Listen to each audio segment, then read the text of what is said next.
everyone, this is Akansha Pandey and I welcome you guys to mobile पाठशाला। आप सारे बच्चों का एक बार फिर से मोबाइल पाठशाला पर बहुत बहुत स्वागत है। स्टार्ट करेंगे आज के सेशन को। फटाफट से आप सारे बच्चे आ जाइए, वीडियो को मैक्सिमम शेयर कर दीजिए, कमेंट करके बता दीजिए ऑडियो वीडियो कैसा है, फिर हम स्टार्ट करेंगे सेशन को। सेशन में गाइज हम डिस्कस कर रहे हैं सीजीएल मेंस के लिए most expected questions. So let's get started. सबसे पहले देखेंगे क्वेश्चन जो है वो हमारा पैसिव वॉइस एक्टिव वॉइस से है। तो स्टार्ट करेंगे। इस क्वेश्चन का आपको बताना क्या है, पैसिव वॉइस बताना है। बताइए ऑप्शन क्या होगा। मार्वल कॉमिक्स क्रिएटेड सुपरमैन, सो इसकी पैसिव वॉइस क्या होगी बताइए।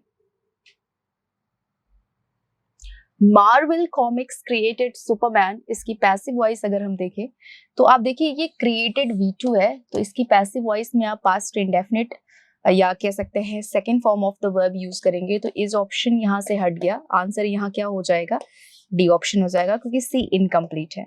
Next, photographers who follow celebrities to get their pictures to sell them. तो फोटोग्राफर्स जो होते हैं, फोटोग्राफर, वो सेलिब्रिटीज के पिक्चर्स लेकर के उन्हें सेल करते हैं, तो उन्हें हम क्या कहेंगे। वो फोटोग्राफर्स जो सेलिब्रिटीज के पिक्चर्स को लेकर के सेल करते हैं उन्हें हम पेपराजी कहते हैं। फर्स्ट ऑप्शन यहाँ करेक्ट हो जाएगा।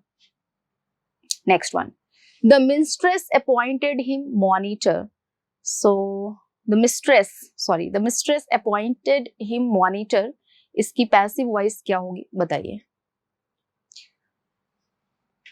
The mistress appointed him monitor. You can see appointed यहाँ क्या है, V2 है, second form of the verb है। तो इसकी पैसिव वॉइस में आपको क्या यूज करना है, आप इसकी पैसिव वॉइस में वॉच वर्ब का यूज करेंगे। अपॉइंटेड अपने आप में सेकेंड फॉर्म है, हैड बीन होगा नहीं, और फिर से हैड बीन है तो ये भी नहीं होगा, केवल डी ऑप्शन है। मिस्ट्रेस यहाँ सब्जेक्ट है और किसको अपॉइंट किया, हिम को, तो ये ऑब्जेक्ट होगा, तो ऑब्जेक्ट आ जाएगा subject. Was appointed monitor by the mistress, answer D option है। Next one, Hrithik is slow than Heer.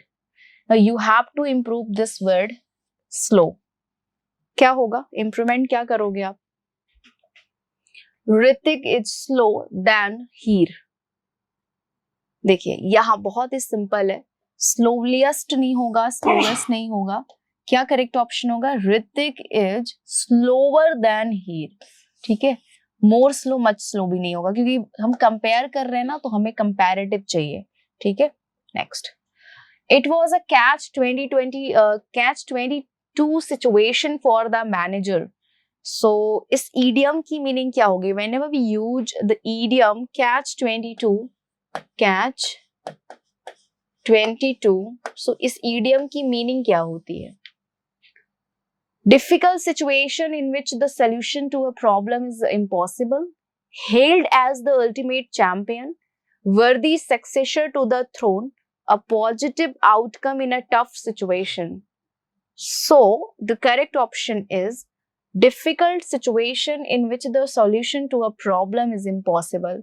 First option हो जाएगा। जब ये कैच 22 यूज किया जाए तो वहां इसका मीनिंग होता है एक ऐसी प्रॉब्लम जिसका सोल्यूशन जो वो इम्पॉसिबल है। सोल्यूशन क्या है, इम्पॉसिबल है। नेक्स्ट, ओके, क्वेश्चन नंबर 6 में गाइज आपको अरेंज करना है इसे, तो क्या अरेंजमेंट करेंगे। Then a nurse and a doctor came after the terrible accident. A car took Raman to the hospital. The two men carried him to a bed and put him in it carefully.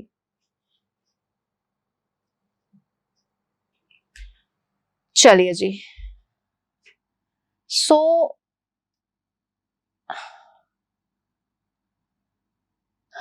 A car took Raman to the hospital after the terrible accident. तो सबसे पहले C then B, C B का combination केवल एक में है, पहले D. The two men carried him to a bed and put him it carefully. Then a nurse and a doctor came. D के बाद A आएगा। एक सेकेंड, अब तो कॉम्बिनेशन भी गड़बड़ हो रहा है। देखो बहुत सिंपल सा क्वेश्चन, इतना सोचना इसमें था ही नहीं जितना मैं सोच रही हूँ। सो देन अ नर्स, ये तो ऑप्शन होगा नहीं, ये भी नहीं होगा, The two men carried him to a bed and put him in it carefully, and then a nurse came. नहीं नहीं नहीं, यहाँ डी के बाद बी हो जाएगा। गड़बड़ कर दिया है ऑप्शन ही, कुछ बेटा कुछ ऑप्शन में ही गड़बड़ है। ठीक है चलो ये माना, ये हो जाएगा, ये हो गया। अच्छा नहीं नहीं, ये हो गया, उसके बाद डी ए हो जाएगा। हाँ जी, सी ऑप्शन करेक्ट है, सी ऑप्शन करेक्ट है। नेक्स्ट वन, इट वॉज, अच्छा now let's first read the direction. Identify the pair of synonyms from the underline words in the given sentence. तो आपको क्या करना है, इसमें सिनोनिम देखना है कि ऐसे कौन से दो ऑप्शंस, ऐसे ऑप्शंस कौन से जिसमें सिनोनिम्स यूज किया है आपने। It was a fairly foul day, as omens could be seen in abundance from the threshold of his border town ever since the dawn struck. Dawn is also underlined here. Now you tell me the synonym of any synonyms has been used in any option correctly. देखो fairly and abundance नहीं होगा। Threshold का मतलब होता है शुरुआत, and don की meaning भी होती है शुरुआत, तो सेकेंड ऑप्शन ही करेक्ट होगा यहाँ पे। नेक्स्ट आंसर, सो एक बहुत ही बड़ा सा क्लोज टेस्ट है जिसमें ऑप्शंस मिसिंग है, तो ऑप्शंस यहाँ है, cloze test sorry para symbol यहाँ है और ऑप्शंस यहाँ है। तो चलिए इसको पढ़ के ऑप्शंस बताएंगे हम सभी क्या होगा। सबसे पहले क्वेश्चन नंबर, ये आपका कौन सा है, ये आपका क्वेश्चन नंबर 8 है। चलिए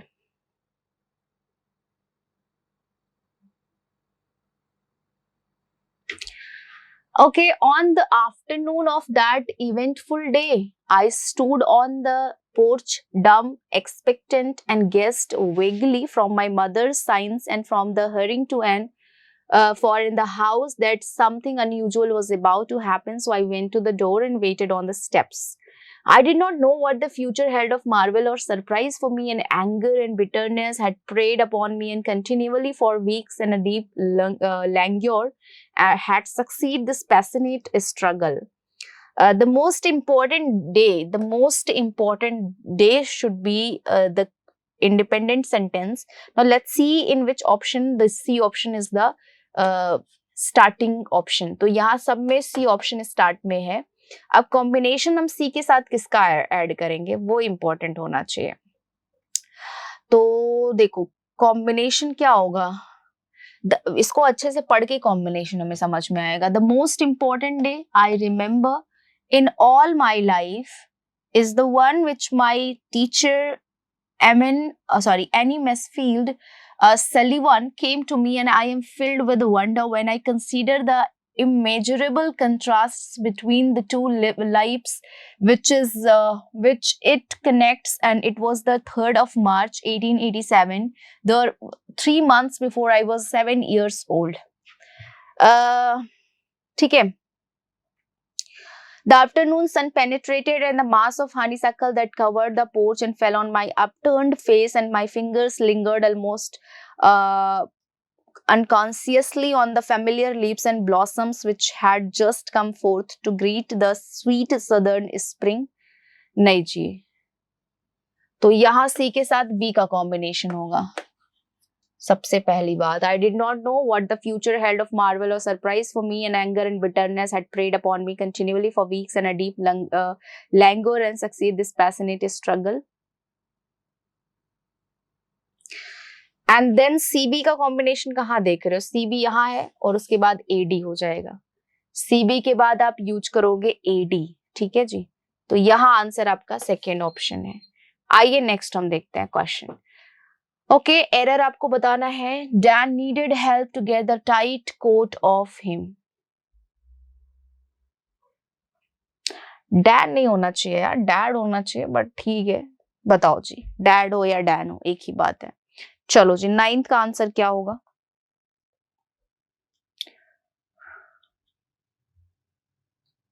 to get the tight coat for him, not of him, ठीक है जी। तो सी ऑप्शन हो जाएगा। Next one, we should sorted out the problem ourselves rather than depending on the third party. Should if I talk about should, not this should is a modal verb, and with the modal verb we use only the first form of the main verb. So the correct sentence should be here, we should sort out the problem, not sorted out the problem. Because whenever we use a modal verb, which is we have 13 modal verbs in the grammar, जिसमें से कुछ हमारे हैं जो मतलब उनको हम बोलते हैं हाफ मॉडल वर्ब्स एंड कुछ होते हैं जो मॉडल वर्ब्स होते हैं, तो टोटल सब मिला के 13 है। और मॉडल वर्ब्स के साथ we use only the first form of the verb, तो यहाँ पर सॉर्ट आउट होना चाहिए, सॉर्टेड आउट नहीं होना चाहिए, फर्स्ट ऑप्शन में एरर है। Next, the doctors has does advised medicine for the treatment of the disease. Advice देना किसी को, है ना, सो एडवाइस देना मतलब किसी को प्रेस्क्राइब करना, किसी को सजेस्ट करना। And what is the proscribe? To prevent somebody, है ना, to prohibit, to prevent, to forbid, तो किसी को मना करना इज प्रोस्क्राइब एंड किसी को सजेस्ट करना इज प्रेस्क्राइब। प्रेजेंट होता है उपस्थित करना एंड प्रिवेंट होता है प्रोहिबिट करना, प्रोस्क्राइब करना यानी कि रोकना, स्टॉप करना। नेक्स्ट वन, सो यहाँ एडवाइस का सेंस है, राइट, तो यहाँ क्या फिल करोगे? प्रेस्क्राइब होगा। The doctor has prescribed medicine for the treatment of the disease. Many students do not dash attention in the botany class. We not drive our attention, we not drive our attention, we not trace our attention, we not exhibit our attention. We always pay attention or not pay, do not pay attention. So answer is D option only. Okay, let's do the 13th question. Hira inquired how I was doing being all alone in my house. So इसका आपको मुझे बताना है कि direct speech क्या होगा, इसकी direct speech क्या होगी, बताओ, क्योंकि this question is already in direct speech. So अभी डायरेक्ट स्पीच आपको फाइंड आउट करना है, तो क्या होगा? देखो, इंक्वायर्ड को क्योंकि सवाल पूछा जा रहा है तो इसमें इनडायरेक्ट में इंक्वायर्ड तो होगा ही होगा, हमने सेट टू को इंक्वायर्ड में चेंज कर दिया था। उसके बाद देखो क्या है कि हाउ एक अपने आप में कंजंक्शन है, तो इसको आर से नहीं एक्सचेंज करोगे, मतलब ये सी ऑप्शन भी हट गया।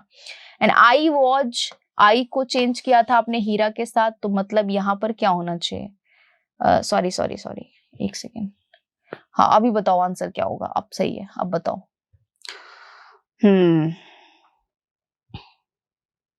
यू है ना सेकेंड पर्सन, तो इधर से चेंज होगा तो इधर आई आएगा, ठीक है, तो हमने यू ही होगा हमारा। So you are doing being all alone in your house, ठीक है जी।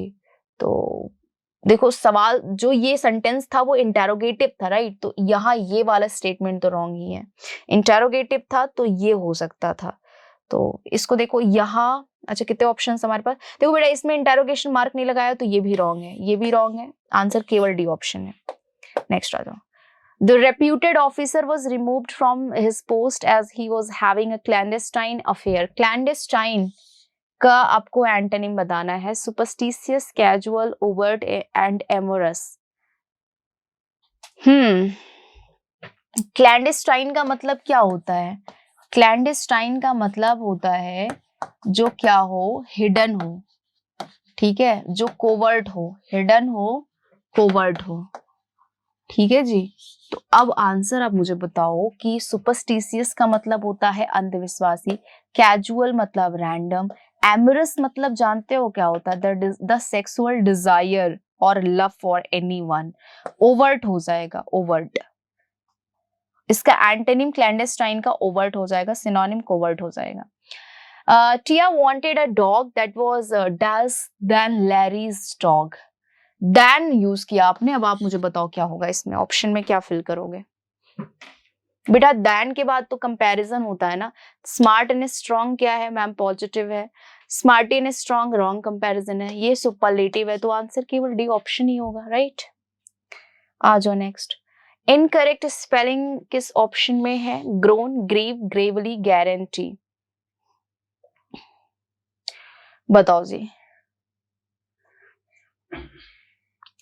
ग्रोन मतलब क्या होता है? ग्रोन मतलब होता है एक जो फीलिंग, एक दर्द भरी आवाज, दैट इज ग्रोन, है ना, पेनफुल वॉइस। ग्रीव मतलब होता है सॉलिसिट करना, सॉलिसिट यानी कि याचना करना, तड़पना किसी के लिए, ग्रेवली मतलब होता है सीरियसली, इंटेंसिवली। तो ये ऑप्शन दो सब करेक्ट है। इसमें से इनकरेक्ट गारंटी है। गारंटी की स्पेलिंग क्या होती है? GUARANTEE, guarantee. तो आंसर यहाँ सी ऑप्शन हो जाएगा। The management wants to dash the restrictions at the work place. Want to impose restrictions, settle, break और encourage। बेटा restrictions को हम encourage नहीं करते। restriction मतलब होता है limitation, boundation, constrictions, ठीक है, वो नहीं होगा। impose का मतलब होता है forcefully implement करना। forcefully implement मतलब जबरदस्ती लागू करना। तो settle and break नहीं होगा, impose होगा। ठीक है, नेक्स्ट आ जाओ। someone who is reserved and shy, जो बहुत चुप रहे, जो रिजर्व रहे और जो बहुत ज्यादा शाई रहता है, उसे क्या कहते हैं? Chauffeur, extrovert, talkative, introvert. One who is very reserved and shy, that person is known as not chauffeur. Chauffeur means होता है one who drives the chariot, और one who is a driver is known as a chauffeur. Drivers को हम chauffeur बोलते हैं। Extrovert, a person who talks a lot, who's very garrulous, loquacious. A person who talks a lot is known as extrovert. Talkative, also the synonym of the extrovert. The correct answer is here introvert. Also we call introverts as a reticent or taciturn person, है ना? All the introverts are called taciturn and reticent. Okay, so answer is your D option. Next one. Okay, 19th में spelling error आपको बताना है किस question में है। The grandeur of the ancient Roman empire is a visible and many monuments in Italy and Greece. What is the correct option here?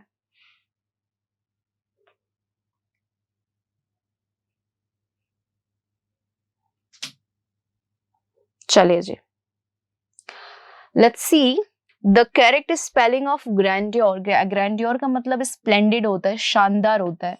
So this spelling is wrong. The correct spelling of the grandeur is GRANDEUR. Okay, so this spelling is wrong. This one is correct and this one is also wrong. Both are wrong. तो answer यहाँ आपका second option हो जाएगा। The placid conversation between the two cricketers on a TV show aroused much controversy. Placid means होता है शांति, Okay, so placid का antonym you have to say inappropriate, informal, sardonic or angry. Placid means I told you as that the meaning of placid is tranquility, placate, शांति होता है इसकी meaning, है ना, काम, सूद। तो inappropriate means क्या होता है? which is not right. Informal, which is not official. Sardonic, which is sarcastic. And angry is here the correct option of placid. ठीक है, तो next one आ जाओ। The cannons are being fired continuously by them. So you have to tell me the active voice of this sentence. Let's get started. What is the active voice of this sentence? Now you can see are being we use in the passive voice when the active voice sentence is in present continuous. Are you getting my point? That I'm saying that you use are being plus V3 when in the active voice sentence is present continuous. So you have to find out only the present continuous sentence in the options. Now this sentence is in present indefinite. This is in the present continuous. So your answer is here the second option. यहाँ आपका correct option क्या हो जाएगा? Second option हो जाएगा. Okay, the next one. Let's find out the correct option or the correct sequence of the options. Let's get started. She shot the movie on the widest canvas possible using the same kind of equipment that captured Star Wars landscape and applied a muted color grading to every frame. She said last year that she wanted the assembled film to look like a faded postcard.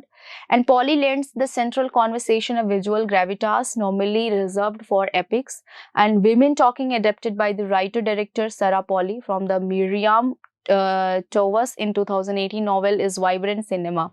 So what is the correct sequence, guys? Correct sequence क्या होगा 20 second का, बताओ.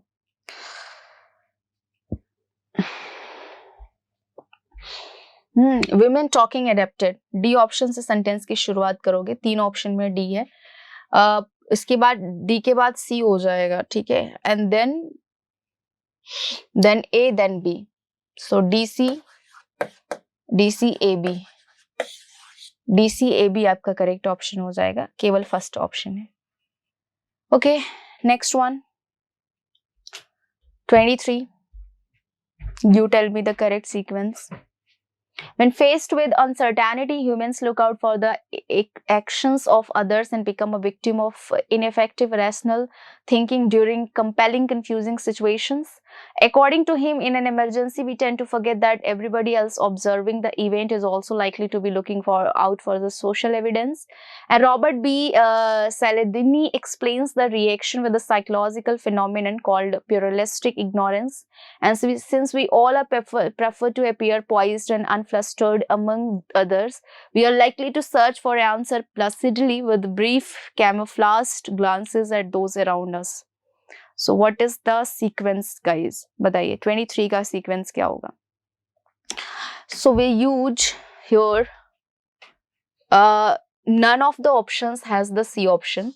So we not use the C option as an independent sentence. We start the sentence from A option. तो A से हमने कर लिया है. When faced with uncertainty, humans look out for the actions of others and become a victim of ineffective rational thinking during compelling, confusing situations. And A से कर लिया, then according to him, no, according to Robert. So B के बाद C के बाद B होगा. C B का sequence कहाँ है जी?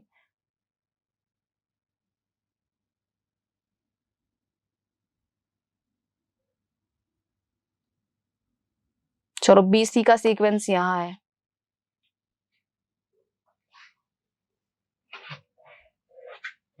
देखो A से स्टार्ट किया तो BC का सीक्वेंस ये क्यों हम सेलेक्ट करेंगे? जब हमने A से स्टार्ट किया तो ACB यहाँ सीक्वेंस है, ये ले सकते हैं आप. ACB और लास्ट में D हो जाएगा. नेक्स्ट वन, चलो ये बताओ 24.